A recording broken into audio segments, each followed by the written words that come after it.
Islam Makhachev defeated Alexander Volkanovski at UFC 294 with this head kick, and in this video we're going to talk about a little fight science to break down the anatomy of how Islam delivered such a perfect kick. Welcome back everybody, I'm Dr. Brian Sutterer, and my goal in this channel is to help teach you about the medical side of the sports world. So if anatomy and fight science interest you, then please consider subscribing. The thing that I'm always amazed with whenever we see these kicks in the UFC is how well these athletes are able to deliver this severe amount of rotational energy, this rotational kinetic energy in these windups whenever they deliver these kicks. And that's the same thing that we see here with Makhachev. And what I really want to focus on are a couple different things. One, the trunk rotation in the muscles, the hip flexion and the knee extension that we see, and then we'll talk a little bit about some of the muscles we observe in Makhachev's upper body, and then ultimately where this kick lands.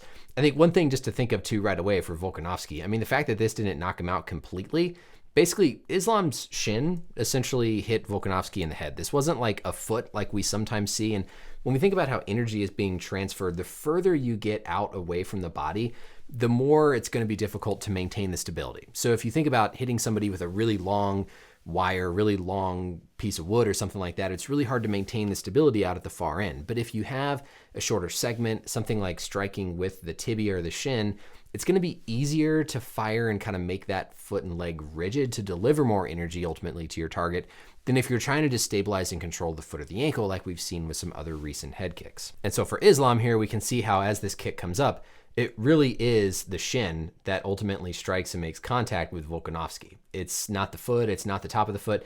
And so this is going to deliver even more significant amount of energy. There's no padding there on the front of his tibia.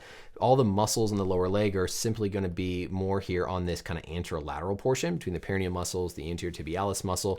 But this is mainly just bone. And so this is about as much energy as you could possibly deliver in a kick with just based on where this strikes.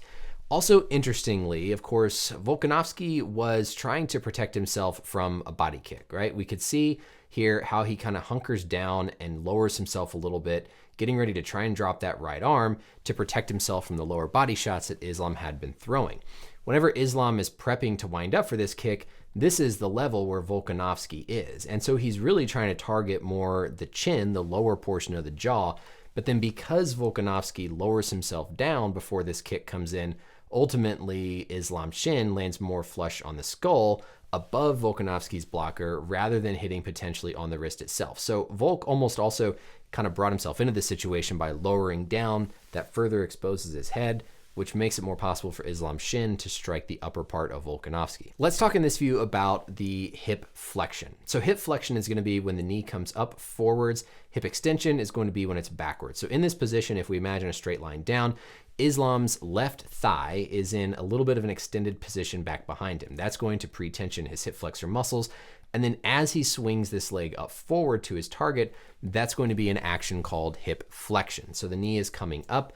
That's going to flex his hip. Now the muscles that are doing that are going to be two big important ones. Number one, the iliopsoas, and number two, the rectus femoris. If you look at our biodigital anatomy tool with those two muscles, the iliopsoas sits deep inside the abdomen and pelvis. It originates off of the lumbar spine, joins up with the iliacus, and then those muscles kind of come together to the iliopsoas tendon, inserting down on a prominence of the femur called the lesser trochanter. So remember, muscles act like ropes. This rope in this case is coming from the front of the pelvis down here to the back side of the femur. And so when it fires, it's going to swing the hip upward into hip flexion. So a big muscle involved in hip flexion, the iliopsoas.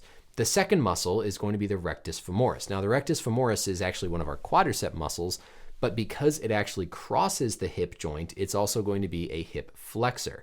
The other three muscles of the quad, the vastus intermedius, lateralis, and medialis, are all going to originate on the femur, and so they don't cross the hip joint, they don't flex the hip. But because the rectus originates up here on a part of the pelvis called the AIIS, it crosses the ball and socket acetabular joint to the hip, and so when you fire the rectus femoris, not only is it going to extend or straighten the knee, but it's also going to flex the hip upward. So when we go back to this kick here by Islam, he's in this position, a little bit of hip extension, as he fires through iliopsoas, driving the hip upwards, rectus femoris driving the hip upwards, and then ultimately the last stage is going to be that knee extension, where those muscles fire out and we see the knee go from a flexed position right here, knee is flexed, a little bit of tensioning on the hamstring tendon that we see right there, to then the knee in that extended position to deliver that kick and all that energy into Volkanovski. A couple other muscles we just catch a glimpse of here on Islam that we don't really need to talk about in this case, but we can see the contours here through the posterior aspect of his shoulder.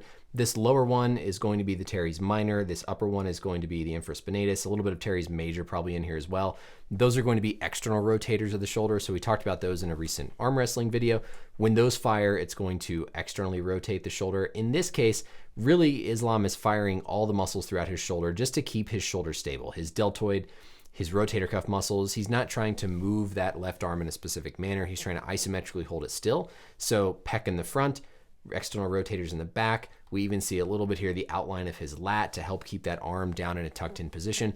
All those muscles are mainly going to be firing to keep the arm stable. Now there is a little bit here as he kind of brings his elbow down in, maybe where that lat's firing a little bit more, but number one, really just trying to keep that shoulder in a stable position. Next, let's talk about all this rotation, because remember, that's the big thing that allows all this energy to be transferred starting from the ground.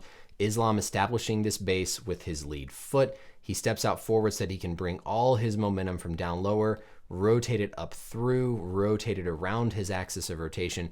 But there's going to be a lot of rotation that we can see through his trunk here with the firing of his abdominal muscles. Specifically, what we see the outline of course, the rectus abdominis, that's your six pack, but then his internal and his external obliques. In this case, Makhachev is rotating around this direction. So his left shoulder is rotating around a little bit more towards his right. In that case, the muscles firing are going to be his internal obliques on the right side, turning him to that same side, and then external obliques on this other side.